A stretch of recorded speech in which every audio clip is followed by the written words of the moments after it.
Hey guys, Gabriel here.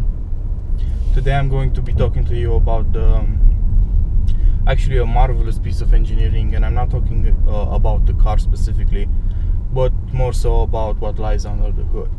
Today I'm driving the brand new BMW 750D.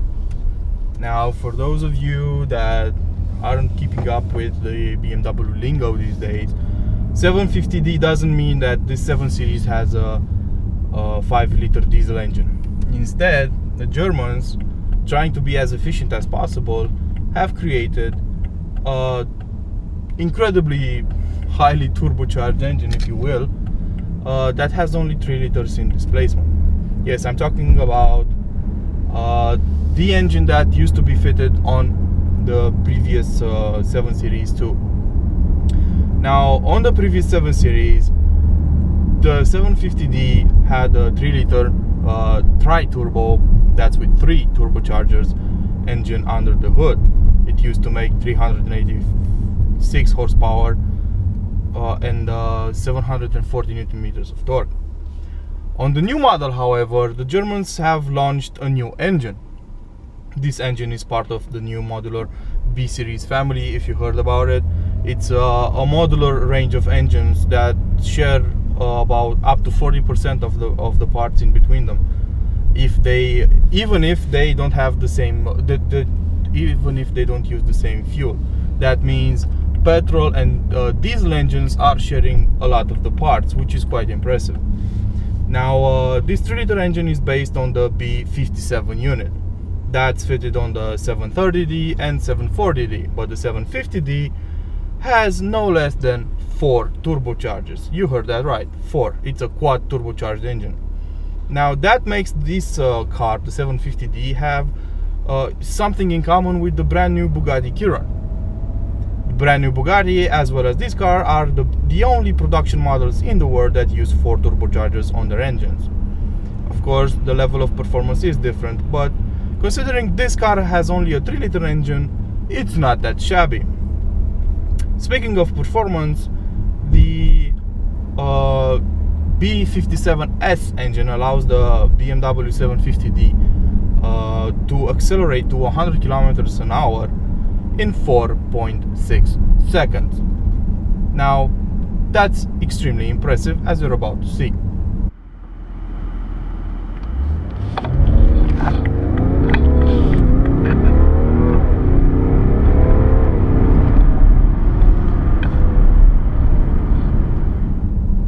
Why is that impressive? Because this is a luxurious 2-ton car, and yet the power of the engine and the torque makes little of it. It seems like it doesn't weigh more than a ton if you're to look at the way this car accelerates. Now, with 400 horsepower under the hood, the power increase compared to the predecessor of this model isn't all that great. It's only 16 horses, and in terms of torque, only 20 Newton meters. But BMW wasn't looking to provide a lot more torque. As a matter of fact, they claimed that they had to limit the torque they could squeeze out of the engine because the gearbox couldn't handle it. Now, we know that the Rolls-Royce models that are using the same ZF 8-speed gearboxes as the 7 Series can handle up to 1000 Newton meters of torque, but using one of those gearboxes would have raised the price tag by quite a lot. So instead, BMW decided to keep the current situation and just add 20 Newton meters of torque. Now, of course, the figures aren't drastically different, but what's different is the way the engine responds. Having 4 turbochargers lined up, basically you have 2 pairs of 2 turbochargers, one small and one larger at the back. What happens with this setup is that the smaller turbochargers get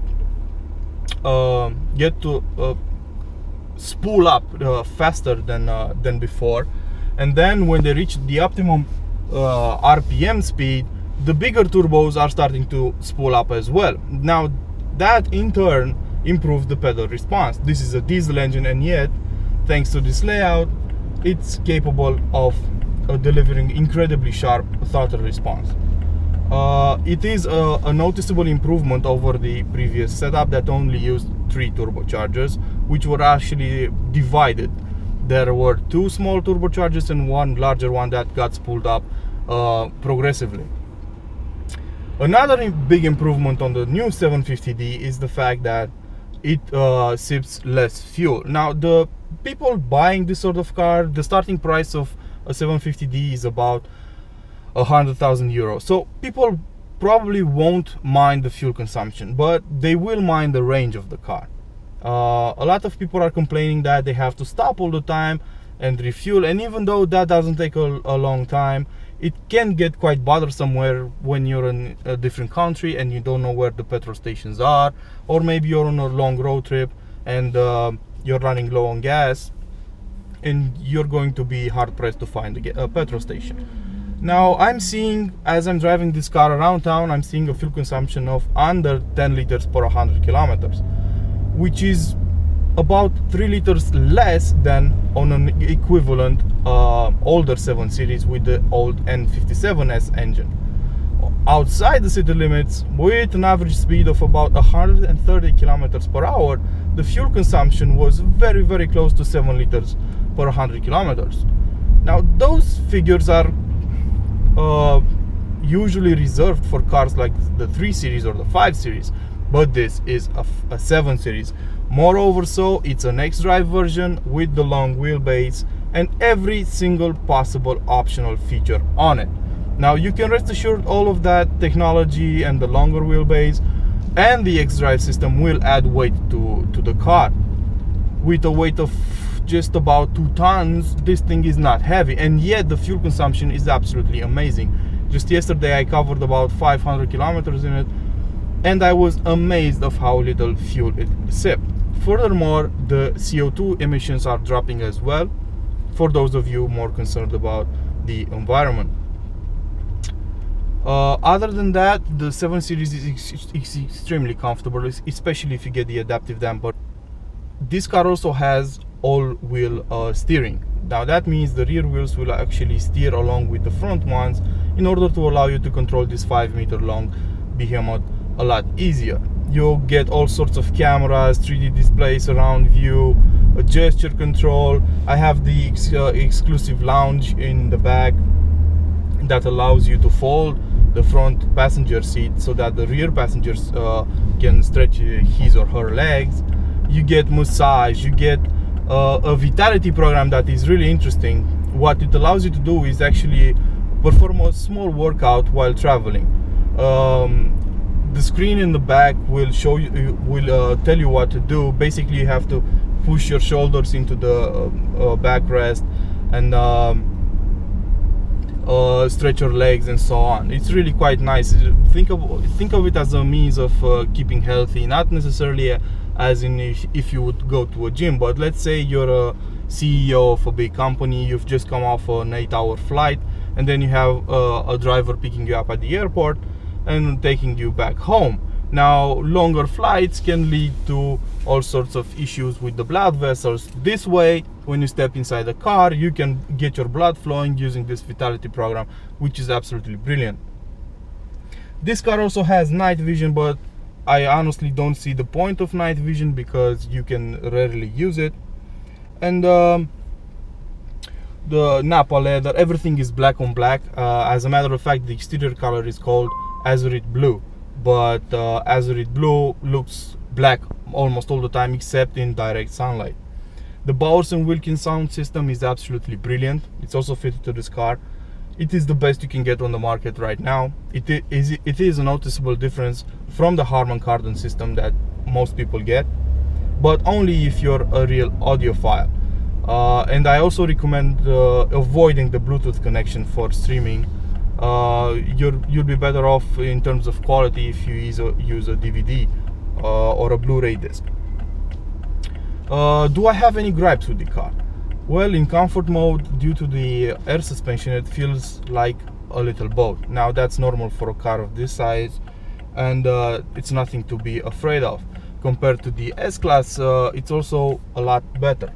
What that means is that I noticed that in the S-Class, sometimes people would get seasick in the back because of this suspension setup. Get it in sport mode though and the car comes alive. This is a true BMW to its core, even though it doesn't have the M badge on it. As a matter of fact, it does, because it's the M Sport version, but it's not an M car. Compared to its main rivals, the Audi A8 and the Mercedes-Benz S-Class, it handles a lot better. Chip in the 400 horses and the extra torque and you get what I'm going at. So overall, it's a great car, but you really need to be careful with the optional features on it. This car is fully loaded. You cannot add anything more unless you go through the individual program, and it has a price tag of about 170,000 euros. That's a lot for anyone, especially when you're considering that this is a 7 Series after all and not a Rolls-Royce or a Bentley, which are both great competitors for this car, but they are actually playing in a different league. With this sort of price tag, you need to be careful. You need to be careful what you choose for it and so on. You could get I think a second-hand Rolls-Royce for this kind of money. So starting at about 100,000 euros, you could probably get a more than decently equipped 750D for about 120,000 euros or 130. Depends on how many optional features you can't live without. The car already comes with plenty of standard equipment as it is, so you need not worry about comfort features and so on. Quad climate control is standard, as is gesture control and the upgraded navigation system. So overall, the new engine is an improvement, but don't expect it to be a huge improvement, because in terms of power and torque, the numbers aren't all that great, aren't all that different. What is different though is the pedal response, the fuel consumption, which is a lot better, and the fact that you can brag that you have 400 horses and a similar setup to the Bugatti Chiron. That will matter a lot at your country club. That was it for the 750D. Hope to talk to you guys soon again. Bye bye.